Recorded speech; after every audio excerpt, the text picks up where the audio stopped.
from the cannons. When the smoke clears, we're still standing. Yes, we stand our ground. You're listening to Everlasting Veteran. When the smoke clears, Welcome, everybody, to Everlasting Veteran. I am your host, Ryan Landry. I'm joined again in studio with Jen Ford. We are coming to you from southeastern Connecticut. She is down in Texas, and she is doing some great things with her music career. Jen Ford is up for nominations for the Female Artist of the Year, Emerging Artist of the Year, Roots and Alternative Artist of the Year, with 25 releases since 2018 for the Texas Country Music Awards nominations. Jen, thank you for coming back. How are you doing? I am doing good today. I'm doing great. I'm doing awesome. After South Padre, we just got back from South Padre. I needed a week to recover from South Padre from my vacation. I needed a vacation from the vacation. But I'm doing good. Gotcha. And you just started recently recording a new video. Tell us about that. How's it been? Has it been frustrating? Have you hit some milestones in your accomplishments of really dialing in the music video that you got going on? You talking about Whipping Post that just came out? Or are you talking about Yes, Whip and Post. Yeah. So Whipping Post released June 1st. We recorded it. That was a super fun video. We did it with Surface Wave Media out of Shreveport, Louisiana. And it's got 32,000 views in just a week, a little bit over a week now. And it was a very fun video to film. I've been singing Whipping Post by Greg Allman for years. And it's on the new album that came out in April. And it's part of a series of music videos that I'm releasing for the album over the next, you hear that thunder? Over the next probably 10 months. Yeah, it's getting wild. Texas in June, it can be wild. It's starting to get crazy outside. But I'm very excited. If you haven't listened to the album, to the listeners, it's all songs from 20th century songwriters from all types of genres. And I put a spin on it, kind of like a Clint Eastwood movie. And just kind of have like a thematic, cinematic feel to it. It's like 47 or 48 minutes long. I wanted to do it in a way that is listened from start to finish. And so to kind of keep the momentum going, because a lot of people don't release full-length albums unless they're really, really big. But for a smaller artist, they usually have a lot of success with singles. I just decided to go for it and release it as a full collection of music. I did give a preview with Gold Dust Woman in the fall just to kind of let people know that I was moving in a different direction musically. And then when the album came out, it's intended to be a selfish art piece, it's a concept album based on just my journey with music and how music has influenced me over the years and some of my favorite songwriters and just the songs I grew up on and how they impacted me at different points in my life. So we're trying to illustrate that with the different videos, just like showing real life experiences and how I relate to those songs. So Gold Dust Woman is just a spooky video that I produced and directed and filmed and edited and did all that stuff back in October. And then we did Little Wing, which didn't come out till Mother's Day. Whipping Post came out, and Black Hole Sun.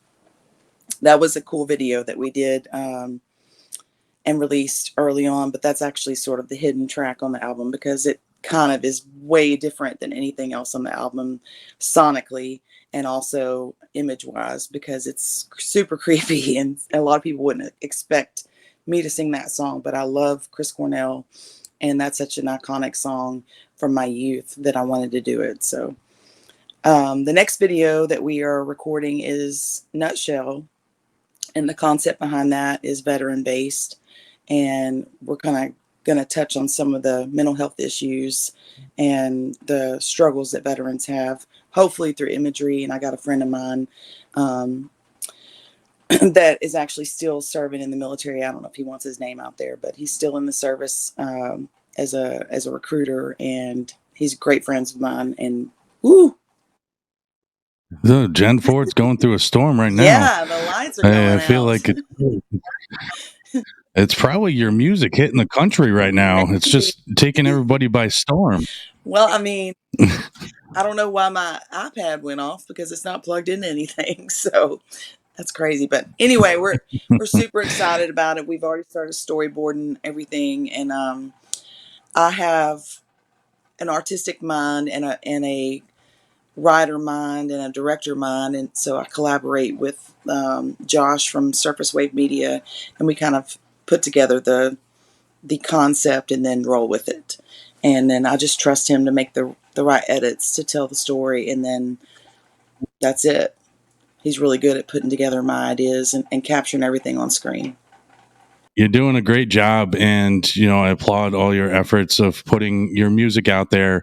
Getting listeners to engage with you is absolutely amazing. Seeing you rise to the levels that you're quickly rising to, and the nominations for the Texas Country Music Awards, Female Artist of the Year, the Emerging Artist of the Year, and Roots and Alternative Artist of the Year. Those are big time things, and you're doing it, and you're representing veterans while you're doing it, representing the music culture, country music. And it's truly inspiring to see you rise. And you took the time, to have some downtime with family and everything else. And then I saw the post, you're having like lunch or dinner with Rodney Norman, who is absolutely hilarious. And I love the fact that you're able to connect with so many different people from so many different walks of life. It is a true testament to the person that you are, the genuine person that you are, and that's why I think so many people connect with you and your music. Now, kind of go into what entails as far as the Texas Country Music Awards nominations. How does that all play out? People can go and vote. And then when are those actual awards going to be presented? Well, the nominations actually close out June 15th for the first round, and if I make it to the finalists, and they usually pick the top 5, and then they move into the next voting. I think it opens up in July or August. The actual awards is in November in Fort Worth at Billy Bob's, and I was fortunate in 2017 to be approached by the president of Texas Country Music Association right in the middle of finishing up my degree at UT Tyler, and my degree is multimedia production. And I'd already kind of put on some events, musical events with other organizations and award shows. And I think that I knew her from childhood, from our hometown. We're both come from the same hometown. And she reached out to me and asked me if I had interest in helping her put that together. And I needed an internship. So it seemed like a huge opportunity that I couldn't pass up. I saw the potential for it to grow. And I ended up co-hosting the awards for 3 years, and had zero contacts in the country music industry. I was just an acoustic artist, a rock artist, and sang in the military. And because of that first award show, they put me on stage kind of at the last minute to perform an original song. Just it presented an opportunity. I wrote a song for the awards. I didn't tell them that I didn't have a country song. I just said, okay, this is an opportunity for me to show people that I'm an entertainer, and that I'm an artist as well. And I really just wanted to kind of put a stamp on her organization and help the award show go off or be received well. And within 2 weeks of that performance, I had a record deal. And so it was crazy. So since then, I've continued to be an ally or connected with Linda. We talk probably 2 or 3 times a month. She comes out to my shows. We're still great friends. She's a good mentor, but another record label took over the contract because he was the executive producer for the first album anyway. And as that organization took flight and grew exponentially, and actually is just doing it super well, especially since they moved to Billy Bob's. That's the number one honky tonk in Texas. I've been able to connect with a lot more artists, and with BJ Mezek, who is a veteran, by the way, my record label owner. He gave me a lot of freedom of creativity, and so that's when I started branching out during COVID, and with this last album with different genres. And so that puts a little bit of separation between me and country music. But because of the way we do things instrumentally, I'm still plugged in sort of as an alternative Americana artist, which is rock, blues, and country. So I'm still touching on those points, and I wear cowboy boots all the time on stage, and I'm from East Texas, so that is probably the most country place you can grow up in. We've got cows right next door, like 50 feet from my front door. There's a whole pasture full of cows. I'm just not a rodeo gal. I never really got into like barrel racing or anything, but I grew up out here in the sticks, and I'm proud of my roots. So with the TCMA nominations this year, I feel like that I've made an aggressive and ambitious attempt to stand out in the Texas country music industry and the Americana music industry as a unique artist. And hopefully that will at least put me on the map. And if I were to be nominated and actually make it to the finals, that's a huge step for me to be recognized amongst all of these other awesome peers that I've become friends with. And to win would be a huge milestone in my life. Just to have a bullet point for my resume and everything else. And I think it would kind of just put a stamp on the fact that, this is a professional and a passionate goal that I have, is to have longevity with music as a career and as an outlet as well.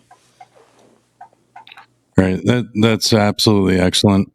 And I think the hard work that you're putting in, you are definitely deserving of it.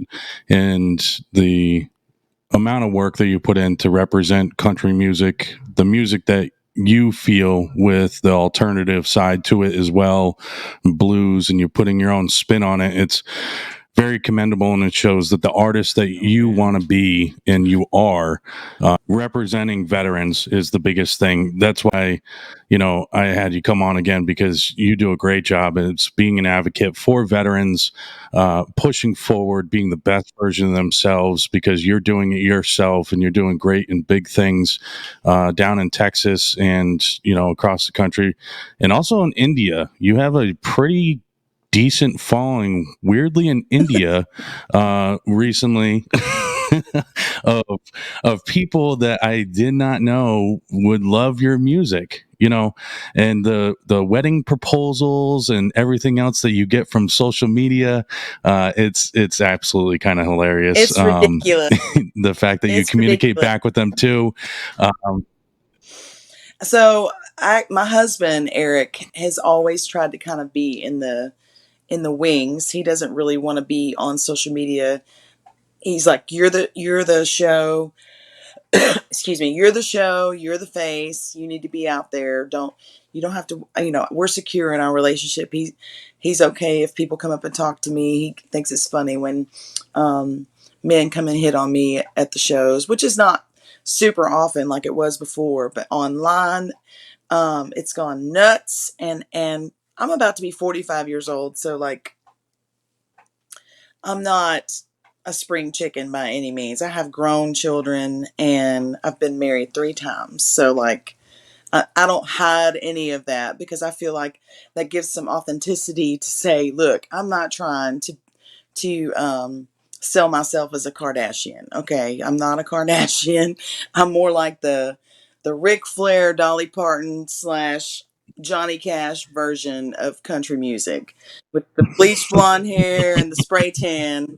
I know that I stand out, but for some reason in April, when Americana Radio came out and I was doing all of those pushes on social media, somehow I fell into the algorithm of the Middle East, and also even Eastern Europe, South America, South Africa, Australia, um, countries that I would never expect to be popular in are getting Jen Ford, and I don't even know if they're listening to the music. Some of them are, I think, but more than anything, they're sending me private messages and marriage proposals. So Eric has now decided, and we've agreed that he needs to be more of a presence online, and he's actually taken over a lot of the messages, and just for the simple fact that I get 100 to 200 messages a day, and it's just overwhelming. And I was spending 45 minutes to 2 hours just deleting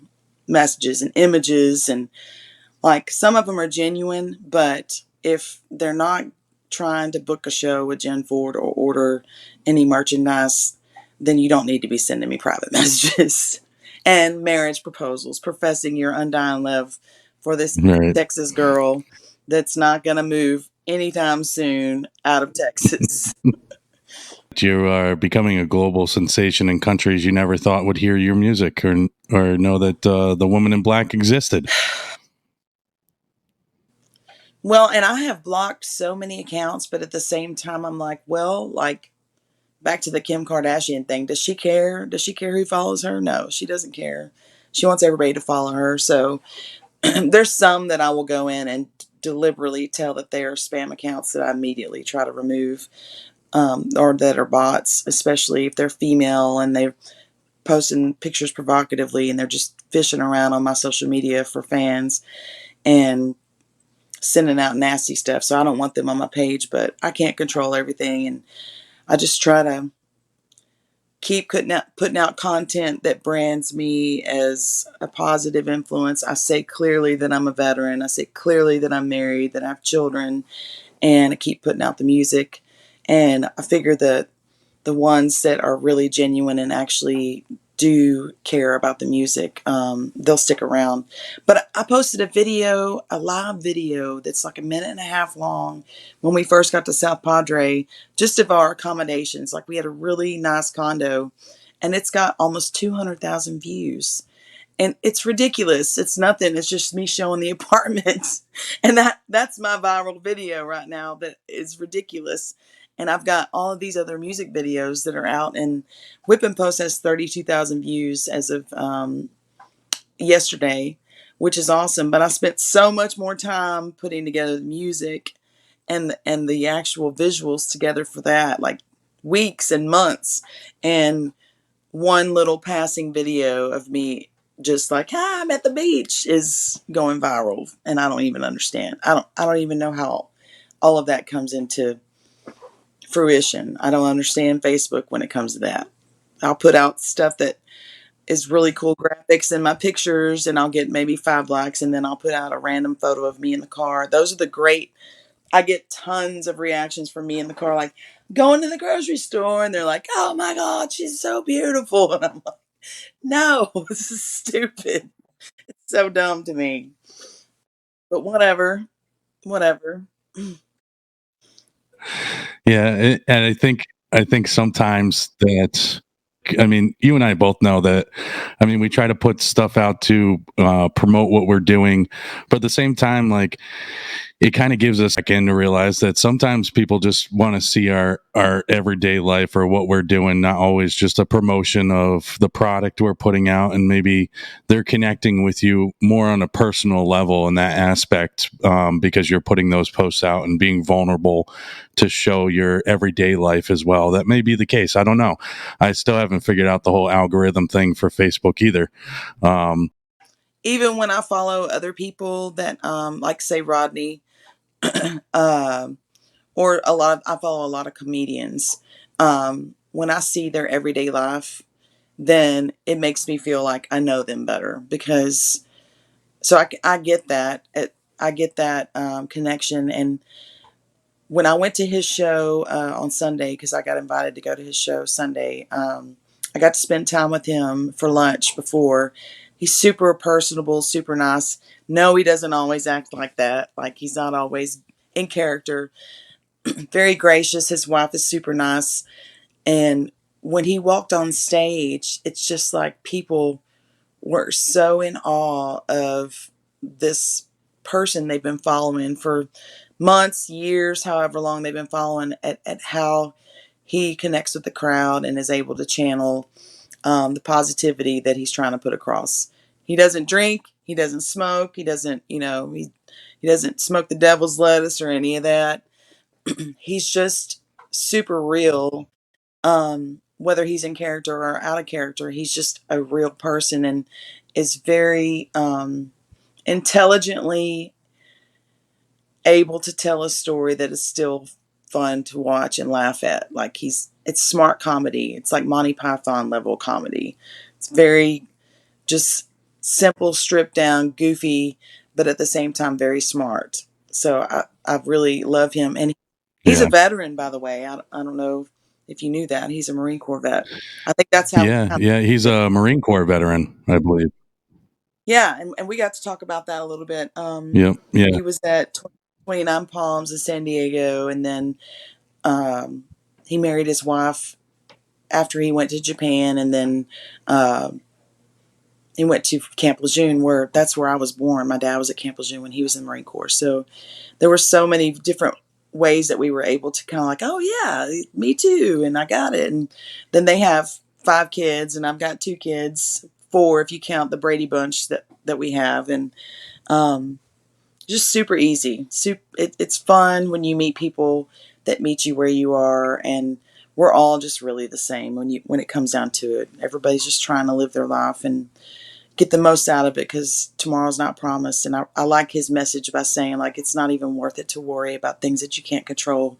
Worry about what you can control, and that is yourself. And I think that's a great message for normal people, but especially for vets, because there's so many things that we feel hyper vigilant to try to solve, and you can't you can't solve all the problems of the world, and you can't let all the issues and the stressors get to you to where you can't stay grounded, because the only thing you can really do is take care of your own circle, yourself, and the people around you in your community. That's where you can make an impact.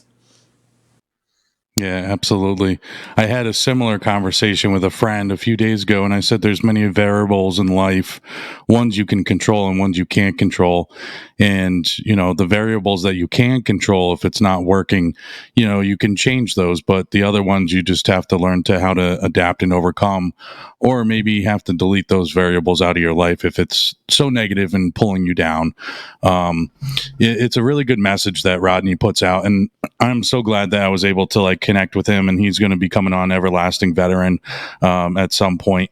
And the fact that you guys are able to connect as well is absolutely amazing. He seems like an amazing individual, and I welcome him with open arms coming on to the show because the message that he puts out and the comedy, like you said, it's like Mighty Python and Holy Grail. He's, clanking coconuts around in life, and he's just doing his thing, and people can receive him in whatever way he feels, they feel. And, he's just being him and, in character, out of character, whatever, he knows who he is. He wants to, bring laughter is the best way to heal sometimes, even if you're going through trauma, or you have something going on. You got to laugh. You got to have a good time with life because it is the world's best motion picture. And if you don't slow down to kind of absorb it a little bit and be in the moment with what you have going on, it's going to pass you by before you know it. We have one life, and we got to make the best of it. And I think it's a really good message that you and him are putting out there for listeners, for other artists, for other veterans. And it's very commendable that you support, and embrace, that motto, that lifestyle, and put it out there, and you're vulnerable for your audience to hear that. And so I just want Well, to say thank you for that. thank you. Well, it's to be honest, it's not always perfect, and um, every day I struggle with PTSD. I have to take my medicine. I have to have a routine. I have to listen to my body because I have autoimmune stuff that flares up with stress and anxiety that comes with PTSD. And I know myself and I know my limits, but sometimes I don't always listen to those limits, and that's when I pay for it. And paying for it means that I shut down, and that I have to pull back, and that I've got to rest, and that I've got to maybe get away from social media for a little while. I spend a lot of time at home. My husband works from home, and we've talked about going and touring and all of that stuff. And I think that as much as I would like to tour eventually, it would have to be really calculated to where I had plenty of time and to decompress, because I would think I would forget to take care of myself if I was constantly on the go. And I also always have to consider that I've got to have my husband with me. I don't think people really realize how much he is a source of strength, and he anchors me emotionally, he anchors me um, just in so many ways. Professionally, he was the first person I think that 100% supported my aspirations and was like my biggest cheerleader. He's the biggest cheerleader for my kids as well, even though he'll knock them in the head if they're acting crazy. Um, Figuratively speaking, he's really good at being the voice of reason and calm, and I couldn't do it without him. And I think that's what's important too for veterans to understand, is that you need to build a community, a small community, a person you can go to, either, whether a friend or a relationship. That is one thing that really I think grounds us, is relationships, and you have to form those relationships. And sometimes that means breaking down your walls a little bit and allowing people to come in. You can't just sit there and suffer in silence. And being honest about my journey with my mental health has been empowering, because the first 3 or 4 years, when after I got out of the service, I wasn't always forthcoming with what I was struggling with for several reasons.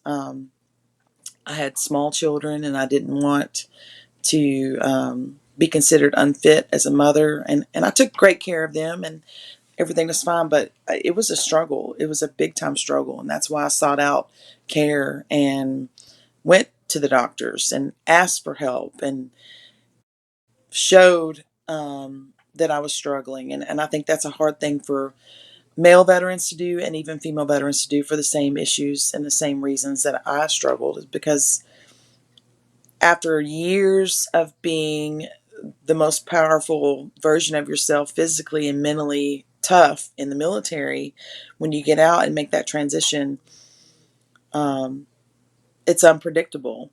You don't know where you're at, and you have to make decisions on your own. And there's not a structured plan. And no matter how much you try to plan, the people you thought you could depend on, you can't always depend on. And that's a dynamic that's different than in the military. You've got your unit around you, and everybody's in sync with each other, and it's different on the outside. So I'm fortunate, very fortunate, to have a lot of tools and people around me that help me stay my best self. That's amazing. And I see some of the videos, and most recently a video of your husband using the French press, and you guys, I think it's commercial worthy, where I think he needs to start putting some stuff out. He may actually quit his day job, and start doing little commercials, because that that was a pretty good little clip there. And I commend you for slowly bringing in your family into the picture. It's hard to do because you want to protect them. Obviously, we do what we're doing in a public eye, in a sense.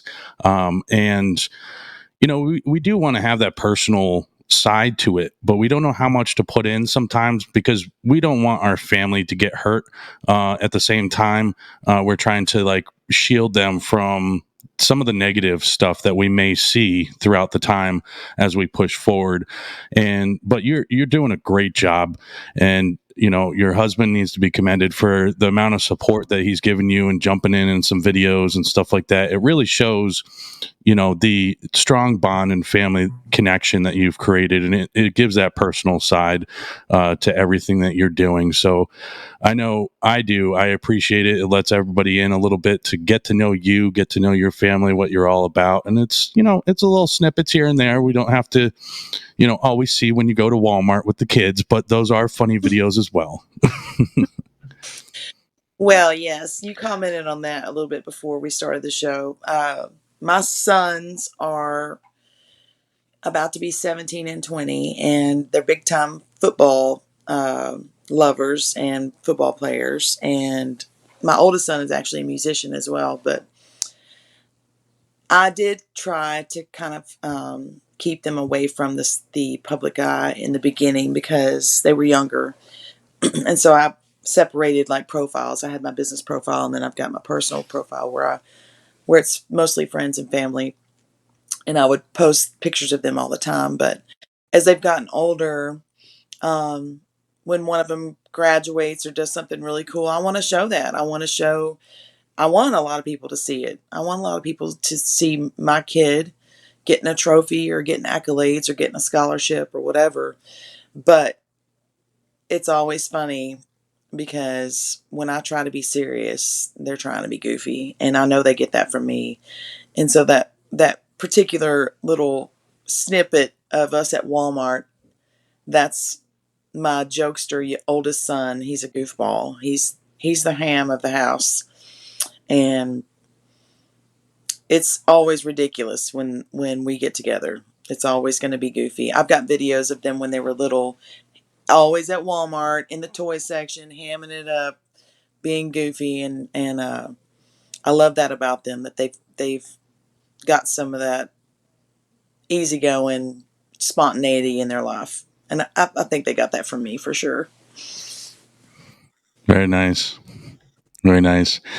And so, what do you have going on now? So you got the nominations going on for the Texas Country Music Awards. You're doing some video recordings for some music videos. What can the audience kind of expect in the next coming months from Jen Ford Music?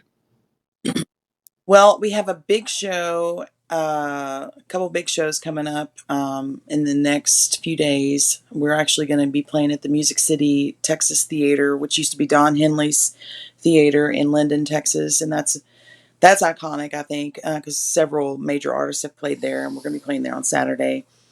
We're going to be filming Nutshell next week. The plan is to film Hotel California in July. We are planning on going to Las Vegas to actually film it at the Hotel California, but we're trying to figure out finances to get everybody up there that we need to get up there. So that's the plan. We've got my birthday show on July 14th at my home venue, which is always a lot of fun. And it guilts a lot of people into coming to the show because I'm like, it's my birthday party. Why wouldn't you come to my birthday party and watch me sing and pay for your own food and your own ticket to get in, so I don't have to pay for it? But stuff like that. We've got some shows back on the coast. We've actually got, I'm opening up for Uncle Lucius in about a week or two. I don't know if you've heard of them, but they are a very well-known Texas act. And that's sort of a bullet point that I'm, checking off my bucket list to be able to be affiliated with them for at least one show. I've got shows all planned through the rest of the year. I pretty much know where I'm going to be most of the year. Some other opportunities are coming up, and I start Berklee College of Music online for the artist management course in 2 weeks, which is really just going to help me understand the business end of things a little bit more, because I'm just out here kind of, throwing it at the wall and seeing what sticks. And I want to be more methodical about what I'm doing on the business end of things when it comes to licensing and it comes to getting in front of the right people, because I think that knowledge is going to be crucial to my growth as I continue to grow online. in the last 2 months or last 30 days, according to my analytics, I've had over 3 million hits on my Facebook page, which is astronomical to whatever I could have even imagined. And I optimistically think that it's going to be way bigger than that within the next year, and I need to know how to manage that. So we're starting to make strategic plans to position ourselves for growth. And I've got several songs kind of in the back pocket that hopefully by the end of the year we'll be back in the studio with Still Records and letting those guys in Louisiana make my stuff come to life has been so awesome because they're great producers, and they listen to me, and they're able to take my ideas and my requests and bring them to life. And so I'm looking forward to something fresh. But this album, Americana Radio, is supposed to kind of, this whole year, hopefully it will continue to just resonate as we release a new video, and will be timeless, and will be one of those things that people talk about for a while. And that's what I wanted to put out when we put the entire album out, is something that will continue to be timeless, and people will always come back to that album. So the growth might be slow, but I think it's steady, and I think that it's not going anywhere. So the next thing is going to be originals for sure. Jen Ford is here to stay, ladies and gentlemen. She is making her mark in Texas country music in whatever genre she wants to jump into, because she is a versatile artist, that's for sure. Jen, I appreciate you coming on. I appreciate you taking time out of your day to get on here and let the listeners know and give an update and everything else. I want to make sure everybody checks out Jen Ford. Americana Radio is out. It's been out for a little bit now, and make sure you go and vote for Jen Ford, Texas Country Music Award nominations, Female Artist of the Year, Emerging Artist of the Year, Roots and Alternative Artist of the Year. She's got 25 releases since 2018, and she's doing amazing things for her veterans, Texas, the music industry, and she is an up-and-coming artist to watch out for. Keep an eye out for. Jen, I appreciate you coming on. It's Everlasting Veteran. I'm your host, Ryan Landry. Make sure you go check out my sponsor, Sky Hunter Outfitters, female-owned, veteran-owned, operated company out of Idabel, Oklahoma, and Rockin' Frenchies down in Myrtle Beach, South Carolina, veteran and a dog breeder who's getting dogs out to veterans. I appreciate them. Most importantly, Jen, I appreciate you taking time out of your day to come on the show. Thank you so much. Thank you for having me. This is Everlasting Veteran. I'm your host, Ryan Landry, joined by Jen Ford. From the cannons, when the smoke clears, we're still standing. Just to stand our ground. You're listening to Everlasting Veteran. From the cannons, when the smoke clears,